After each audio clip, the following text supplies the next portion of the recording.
ধারাবাহিকের গল্পে এলো নতুন চমক। দর্শকেরা এতক্ষণে বুঝে গেছে বুলি হলো আসলে কথা, কারণ কথার মতন অনেক কিছুই মিল পাওয়া গেছে বুলির জীবনেও।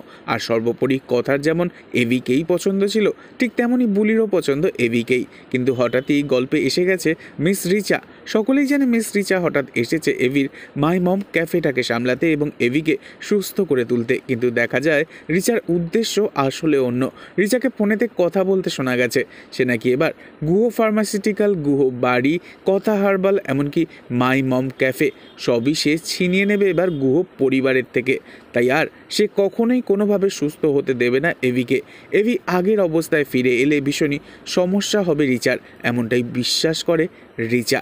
তবে অন্যদিকে প্রত্যয় ঠিক করে বুলির সাথেই এভির দেখাটা করাবে। তাহলে যদি এভি আবারও আগের মতন সুস্থ হয়ে যায়, তবে এটা শিওর কথা যদি গুহ বাড়িতে থাকতো তাহলে কখনোই কথা গুহ পরিবার এবং এভির কোনো ক্ষতিই হতে দিত না। ঠিক চড় মেরে রিচার বদন বিগড়ে দিয়ে বাড়ি থেকে বার করে দিত। তো বন্ধুরা, আপনারা কারা কারা চান বুলিকে সরিয়ে কথাকেই আবারও দেখানো হোক গল্পে, যাতে রিচা আসলে কোনো ক্ষতিই না করতে পারে এভির? অবশ্যই কমেন্টে জানাবেন, আর নেক্সট আপডেটের জন্য সাবস্ক্রাইব করে রাখবেন। ধন্যবাদ।